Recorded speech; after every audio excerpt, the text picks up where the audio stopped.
ನಮಸ್ಕಾರ ಪ್ರಿಯ ವೀಕ್ಷಕರೇ, ಪೋಷನ್ ಟ್ರ್ಯಾಕರ್ನಲ್ಲಿ ಹೊಸ ಆವೃತ್ತಿಯಲ್ಲಿ 25.2.7ರಲ್ಲಿ ಮನೆ ಭೇಟಿ ಬಗ್ಗೆ ಅಪ್ಡೇಟ್ ಆಗಿದೆ. ಯಾವ ರೀತಿಯಾಗಿ ಮನೆ ಭೇಟಿ ನೀಡುವಂಥ ಸಂದರ್ಭದಲ್ಲಿ ಪ್ರಶ್ನೆಗಳನ್ನು ಕೇಳಬೇಕು ಅಂತೇಳಿ ಕೇಳುವಂಥ ಪ್ರಶ್ನೆಗಳಿದೆ. ನಾನು ಮೊದಲನೇದಾಗಿ ಪೋಷನ್ ಟ್ರ್ಯಾಕರ್ ಓಪನ್ ಮಾಡಿದ ನಂತರ ಹೋಮ್ ವಿಜಿಟ್ ಕ್ಲಿಕ್ ಮಾಡಬೇಕು. ಕ್ಲಿಕ್ ಮಾಡಿದ ನಂತರ ಇಲ್ಲಿ ಜನನಿ ಅಂತ ನಾನು 6 ತಿಂಗಳಿಂದ 3 ವರ್ಷದ ಕ್ಯಾಟಗರಿ ಆಯ್ಕೆ ಮಾಡ್ಕೊಂಡಿದ್ದೀನಿ.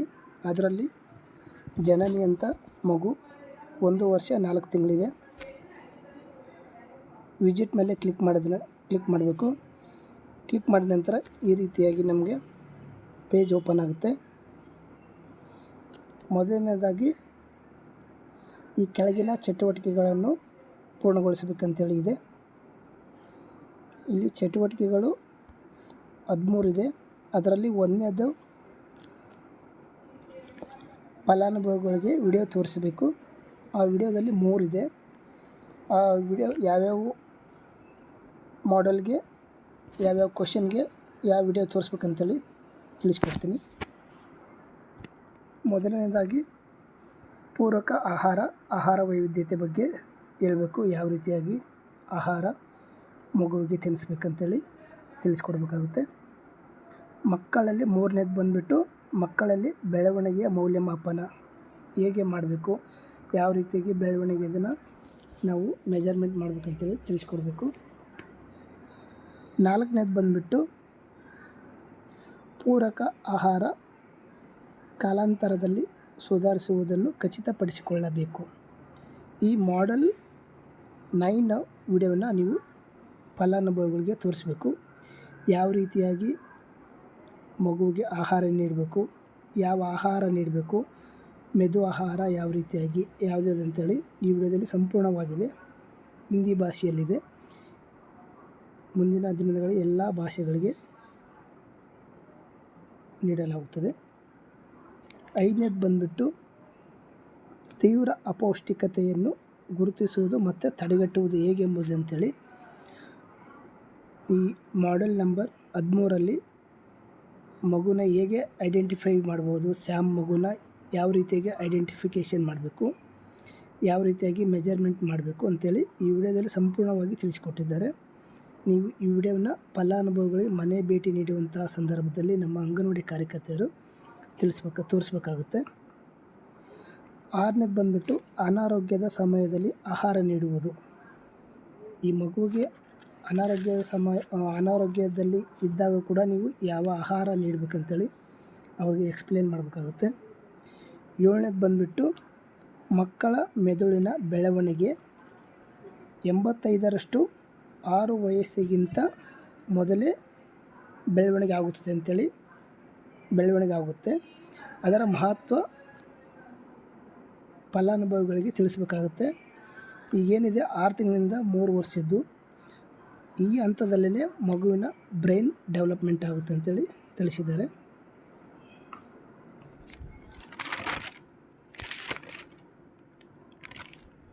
ಅದೇ ರೀತಿಯಾಗಿ 8ನೇದು ಬಂದುಬಿಟ್ಟು ಚಿಕ್ಕ ಮಕ್ಕಳಿಗಾಗಿ ಸೇವೆ ಮತ್ತು ಪ್ರೀತಿಯ ಮಾತುಗಳು, ಆಟದ ಮಹತ್ವದ ಪರಿಕಲ್ಪನೆ ಬಗ್ಗೆ ವಿವರಿಸಬೇಕು. ಯಾವ ರೀತಿಯಾಗಿ ಆ ಮಗುವಿಗೆ ಪ್ರೀತಿಯಿಂದ ಮಾತಾಡಿಸ್ಬೇಕು, ಯಾವೆಲ್ಲ ಚಟುವಟಿಕೆಯನ್ನು ಪ್ರಾರಂಭಿಸಬೇಕಂತೇಳಿ 8ನೇ ಕ್ವಶನ್ ಇದೆ. 9ನೇದು ಬಂದುಬಿಟ್ಟು ವಯಸ್ಸಿಗೆ ಸೂಕ್ತವಾದ ಚಟುವಟಿಕೆಗಳನ್ನು ಪ್ರದರ್ಶಿಸಬೇಕಾಗುತ್ತದೆ. ಆ ಸಂಬಂಧಿಸಿದಂತೆ ಈ ಮನೆ ವಿಜಿಟ್ ನಂಬರ್ 7ರಲ್ಲಿ ತಿಳಿಸಿಕೊಟ್ಟಿದ್ದಾರೆ. ಯಾವ ರೀತಿಯಾಗಿ ಮಗುನ ಸ್ಟೆಪ್ ಬೈ ಅದರಲ್ಲಿ ಮನೆ ಭೇಟಿ ಸಮಯದಲ್ಲಿ 16ರಿಂದ 18 ತಿಂಗಳ ವಯಸ್ಸಿನ ಮಗುವಿಗೆ ಸೂಕ್ತವಾದ ಮುಂಬರುವ ಬೆಳವಣಿಗೆಯ ಮೈಲ್ಸ್ಟೋನ್ ಅಂತೀವಿ, ಮೈಲುಗಲ್ಲುಗಳ ಬಗ್ಗೆ ಪೋಷಕರಿಗೆ ತಿಳಿಸಬೇಕಾಗುತ್ತೆ. ಸುಲಭವಾದ ಆಟದ ಆಧಾರಿತ ಚಟುವಟಿಕೆಗಳನ್ನು ಮಗುವಿನೊಂದಿಗೆ ಮಾಡುವುದರ ಮೂಲಕ ಪ್ರದರ್ಶಿಸಬೇಕಾಗುತ್ತೆ.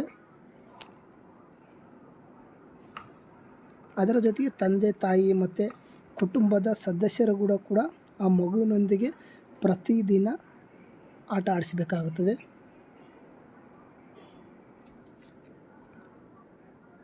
ಮೈಲ್ ಸ್ಟೋನಲ್ಲಿ ಮತ್ತು ಇದರಲ್ಲಿ ಕೂಡ ನಾವು 9ನೇದರಲ್ಲಿ ಮೈಲ್ ಸ್ಟೋನ್ ಇದೆ. 18 ತಿಂಗಳ ವಯಸ್ಸಿನ ಹೊತ್ತಿಗೆ ಮಕ್ಕಳು ಸಾಮಾನ್ಯವಾಗಿ ಈ ಕೆಳಗಿನಂತೆ ಮಾಡಲು ಸಾಧ್ಯವಾಗುತ್ತದೆ. ಅವರು ನಿಂತುಕೊಳ್ಳಲು ಹಲವಾರು ಸ್ವತಂತ್ರ ಹೆಜ್ಜೆಗಳನ್ನು ಇಡಬಹುದು.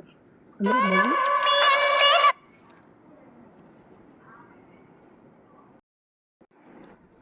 ಮಗು ನಿಂತುಕೊಂಡು ಮತ್ತು ಸ್ವತಂತ್ರವಾಗಿ ಹೆಜ್ಜೆಗಳನ್ನು ಇಡುವುದಂಥದ್ದು ಗುರುತಿಸಬೇಕಾಗುತ್ತೆ.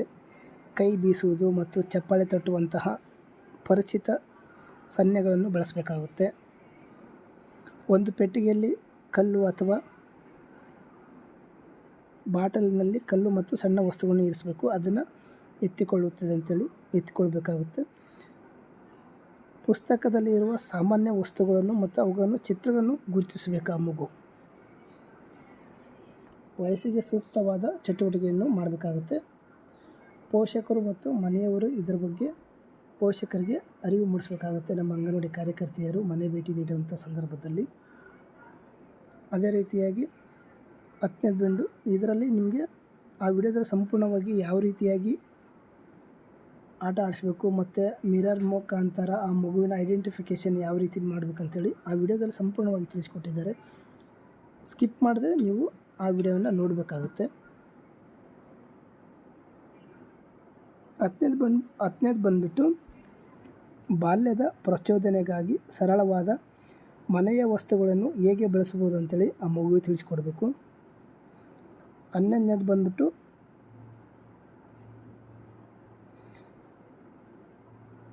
ಮನೆಗೆ ಭೇಟಿ ನೀಡುವಾಗ ಪೋಷಕರು ಕೂಡ ಅದೇ ಚಟುವಟಿಕೆಯನ್ನು ಒಮ್ಮೆ ಮಗುವಿನ ಮುಂದೆ ಪ್ರಯತ್ನ ಮಾಡಬೇಕು.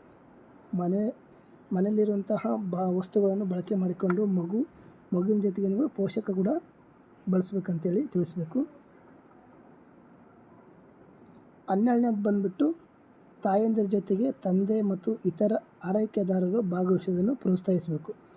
ತಾಯಿ ಅಷ್ಟೇ ಅಲ್ಲ, ಮನೆಯವರು ಸದಸ್ಯರು ಕೂಡ ತಂದೆ ತಾಯಿ ನೆರೆಹೊರೆಯವರ ಪಕ್ಕದ ಮನೆಯವರು ಕೂಡ ಆ ಮಗುವಿನ ಜೊತೆಗೆ ಪ್ರೋತ್ಸಾಹದಿಂದ ಆರೈಕೆ ಮಾಡೋದನ್ನು ಕೂಡ ಅವ್ರಿಗೆ ಕಲಿಸ್ಕೊಡ್ಬೇಕು. ಒಬ್ಬೊಬ್ಬರು ಮನೆಯಲ್ಲಿ ತಂದೆ ತಾಯಿ ಮತ್ತು ಮನೆಯವರು ಬಿಟ್ಟು ಬೇರೆ ಯಾರಿಗೂ ಕೊಡೋದಿಲ್ಲ.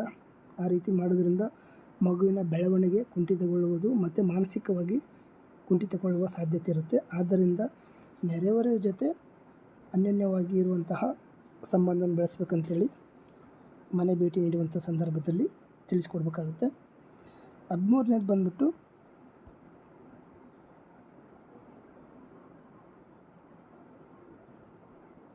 ಈ ಪೋಷನ್ ಟ್ರ್ಯಾಕರ್ನಲ್ಲಿ ವಿಡಿಯೋಸ್ ಇದೆ ನಮಗೆ. ಆ ವಿಡಿಯೋಸ್ ನೋಡಿಕೊಂಡು ನಾವು ಅದನ್ನು ಅಪ್ಡೇಟ್ ಮಾಡಬೇಕು. ಯಾವ ರೀತಿಯಾಗಿ ಮಗುವಿಗೆ ಮೆದು ಆಹಾರ, ಯಾವ ವಯಸ್ಸಿಗೆ ಯಾವ ಆಹಾರ, ಎಷ್ಟು ಗ್ರಾಮ್ಗಳಲ್ಲಿ ಕೊಡಬೇಕು, ಎಷ್ಟು ಸಮಯ ಕೊಡಬೇಕು, ಎಷ್ಟು ಟೈಪ್ ಕೊಡಬೇಕಂತೇಳಿ ಇದೆ. ಇದಾದ ನಂತರ ನೆಕ್ಸ್ಟ್ ಕೊಡಬೇಕಾಗುತ್ತೆ. ನೆಕ್ಸ್ಟ್ ಅಂತ ಕೊಟ್ಟಾಗ ಇಲ್ಲಿ ನಮಗೆ ಕ್ವಶನ್ಸ್ ಇದೆ. ಆ ಕ್ವಶನ್ಗೆ ಮಗುವು ತನ್ನ ವಯಸ್ಸಿಗೆ ಅನುಗುಣವಾಗಿ ಸಾಕಷ್ಟು ಪೂರಕ ಆಹಾರವನ್ನು ಸೇವಿಸುತ್ತದೆ ಅಂತಿದೆ. ಅಲ್ಲಿ ಎಸ್ ಆರ್ ನೋ ಅಂತಿದೆ. ಎಸ್ ಅಂತ ಕೊಡಬೇಕು. ಎಸ್ ಅಂತ ಕೊಟ್ಟಾಗ ನಮಗೆ ಈ ರೀತಿಯಾಗಿ ಬ್ರೆಡ್ಡು, ಅಕ್ಕಿ, ದ್ವಿದಳ ಧಾನ್ಯಗಳು, ತರಕಾರಿ, ಹಾಲಿನ ಉತ್ಪನ್ನಗಳು, ಮಾಂಸ, ಮೀನು ಮತ್ತು ಕೋಳಿ, ಮೊಟ್ಟೆ, ಹಣ್ಣುಗಳು 8 ರೀತಿಯಾಗಿ ಎಸ್ ಅಂತ ಕೊಟ್ಟಾಗ ಈ ರೀತಿಯಾಗಿದೆ. ಆ ಮಗು ಯಾವ ಆಹಾರ ತಿನ್ನುತ್ತೆ ಅಂತೇಳಿ ನಾವು ಸೆಲೆಕ್ಟ್ ಮಾಡ್ಕೋಬೇಕಾಗುತ್ತೆ. ಎಸ್ ಅಂತ ಕೊಟ್ಟಾಗ ಈ ರೀತಿಯಾಗಿ ಬರುತ್ತೆ. Rice, vegetables, milk product, eggs, fruits, ರೊಟ್ಟಿ. ಮಗುವಿಗೆ ಎದೆಯ ಹಾಲು ಕೂಡ ನೀಡಲಾಗುತ್ತದೆ ಅಂತಿದೆ. ಎಸ್ ಅಂತ ಕೊಡಿ. ಇಲ್ಲಿ ಪ್ರಚೋದನೆ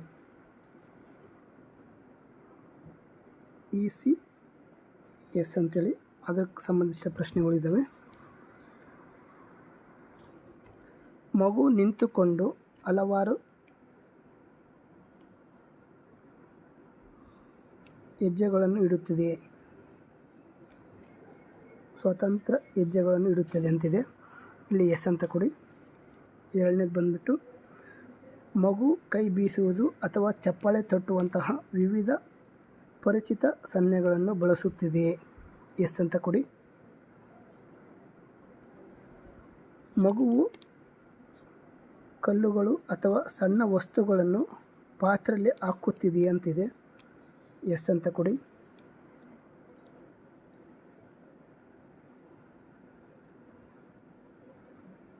ಮಗುವು ಪುಸ್ತಕದಲ್ಲಿರುವ ಸಾಮಾನ್ಯ ವಸ್ತುಗಳನ್ನು ಅವುಗಳ ಚಿತ್ರಗಳನ್ನು ಹೆಸರಿಸಿ ಗುರುತಿಸಬಹುದೇ ಅಂತಿದೆ. ಅದುಗಳನ್ನು ಎಸ್ ಅಂತ ಕೊಡಬೇಕಾಗುತ್ತೆ. ಇದೆಲ್ಲನ ಕೊಟ್ಟಾದ ನಂತರ ಸಬ್ಮಿಟ್ ಕೊಟ್ಟರೆ well done, you have completed home visit successfully ಅಂತಿದೆ. ಈ ರೀತಿಯಾಗಿ ಮನೆ ಭೇಟಿ ನೀಡುವಂತಹ ಸಂದರ್ಭದಲ್ಲಿ ಪ್ರಶ್ನೆಗಳನ್ನು ನಮ್ಮ ಅಂಗನವಾಡಿ ಕಾರ್ಯಕರ್ತೆಯರು ಪೋಷಕರೊಂದಿಗೆ ಸಂವಾದ ನಡೆಸಬೇಕಾಗುತ್ತದೆ. ಈ ವಿಡಿಯೋ ನಿಮಗೆ ಇಷ್ಟ ಆದರೆ ಲೈಕ್ ಮಾಡಿ, ಶೇರ್ ಮಾಡಿ, ಸಬ್ಸ್ಕ್ರೈಬ್ ಮಾಡಿ. ಧನ್ಯವಾದಗಳು.